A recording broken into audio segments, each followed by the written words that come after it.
என் இனிய நல் உறவின் உறவுகளை நாம் இன்று 28/7/25 இருக்கின்றோம். தூய ஆவியானவர் துணை நமக்கு என்றுமே. அன்னையின் அன்பிலும் பரிந்துரையாலும் நாம் தொடரும் சங்கீத தொடர்ச்சி 95 4, 5, 6. இன்றைய வாசகம் விடுதலை பயண நூலிலிருந்து 32, 15, 24, 30, 34. நம் படைப்புகளின் முதல் கனிகள் ஆகும்படி உண்மையை அறிவிக்கும் வார்த்தையால் நம்மை என்றென்றும் அவர் விரும்பினார். இன்றைய தூய நற்செய்தி வாசகம் 13, 31, 35. இயேசு இப்படி பேசினார். உவமைகள் இன்றி அவர் இவர்களோடு மக்கள் கூட்டம் எதையும் பேசவில்லை. மத்தேயு 13, 34 என்று இறை நற்செய்தியில் வாசிக்கின்றோம்.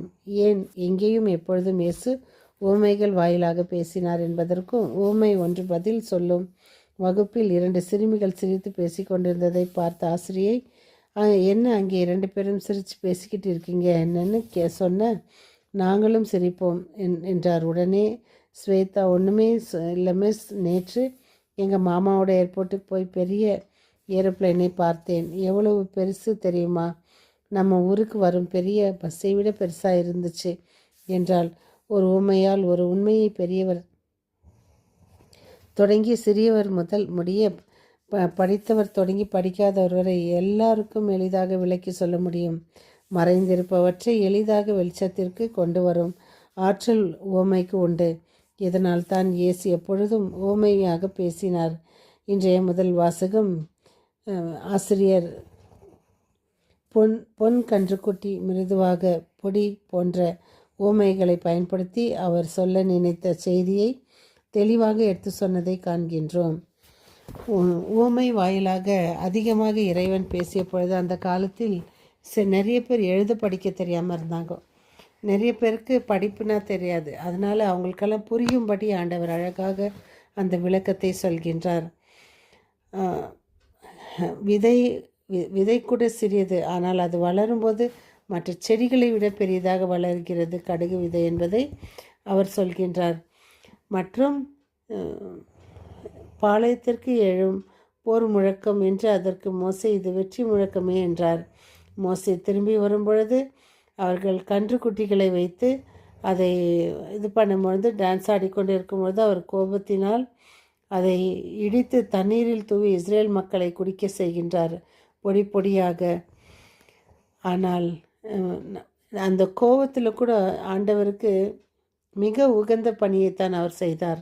நாம் இன்று சில நேரங்களில் கோபப்படுகிறோம். எப்படி? உறவுகள் பிரியும்படி, தேவையில்லாதவற்றுக்காக, மற்றும் அவர் இவர் பேச்சை கேட்டுக்கொண்டு உறவினர்களிடையே சண்டை, இப்படித்தான். ஆனால் மோசே மிக அழகாக அந்த இதை அவர்களுக்கு எடுத்து சொல்லி அவர்களுக்கு அதை புரிய வைக்கின்றார். இயேசு உவமை வாயிலாக பேசிய ஒவ்வொன்றுக்கும் ஒரு மதிப்பு உண்டு. புளிப்பு மாவு முதல் கூட்டத்துக்கு உவமை வாயிலாக உரைத்த எல்லா உவமைகளும் அவர்களோடு எதையுமே பேசியதில்லை என்பது போல.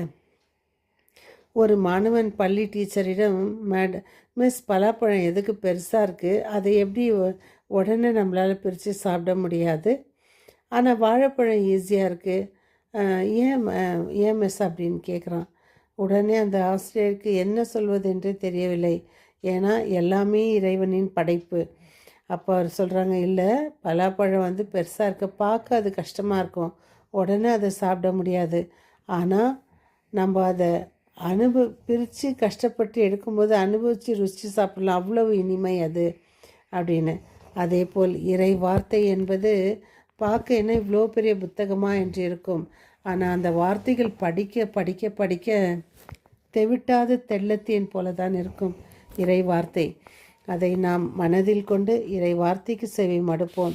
இறை வார்த்தையை ஒரு சாதாரண வாழைப்பழப்போல் ஈஸியாக விழுங்கி விடாமல் நாம் பலாப்பழத்தை போல உரித்து கஷ்டப்பட்டு அதனுள் இருப்பதை சுவைக்கும்போது கிடைக்கும் மகிழ்ச்சியும் அதைவிட மேலானது. அதனால் இறை வார்த்தை என்பதை நாம் கஷ்டப்பட்டு படித்து அதற்கு ஒரு நல்ல விளக்கங்களாக மற்றவர்களுக்கு முடிந்த அளவு சொல்லி, இல்லை என்றால் மற்றவர்களுக்கு விளக்கும்படி அதை நாம் எடுத்து கூறி அதன்படி வாழ முயற்சி செய்வோம். மறப்போம், மன்னிப்போம், ஒருவரை ஒருவர் நேசிப்போம். இறைவன் கற்றுத்தந்த ஜெபத்தை நாம் தினம் சொல்வோம். நம்மளுடைய பாப்பாண்டவர் இப்போ இருக்கிற ஒரு லியோ 14 நிறைய நம்மளுக்கு ஒவ்வொரு நாள் நம்ம எப்படி இருக்கணும், அப்படின்னு சொல்லுவார். நான் அதை பார்க்கும் போதெல்லாம் அவர் சொல்கிற ஒவ்வொன்றும் செய்வேன். அதில் வந்துட்டு ரொம்ப ஒரு மாதிரி என் மனசுக்கு ரொம்ப பிடிச்சிது. அவர் வந்துட்டு ஹோலி வாட்டரு எப்படி எந்த இடத்துல போடணும், வீட்டில் சுற்றி டோர்லேருந்து பிடிச்சி மூலைங்களுக்கு அதை தெளித்து வெளியே கொண்டு போய் விடுங்க, உப்பை வாசலில் போடுங்க. இந்த மாதிரி நிறைய விஷயங்கள் அவர் சொல்லும் போது நம்மளுக்கு அது வேணால் ஈஸியாக இருக்கலாம், ஆனால் அவ்வளவும் நம்மளுடைய நன்மைக்காகவே. அதனால் அவர் கொடுத்த அந்த நேரத்தை வீணாக்காமல் இறைவன் விண்ணகம் திறக்கிற அந்த நேரத்தில் ஜெபிக்க நம்மிடம் கேட்டுக்கொண்டிருக்கிறார். நாம் குடும்பங்களில் பிரச்சனையா, அதோ அவர் தந்த அந்த நேரத்தில் நாம் ஜெபிப்போம். மீண்டும் சந்திக்கும் வரை உங்கள் அன்பு தோழி.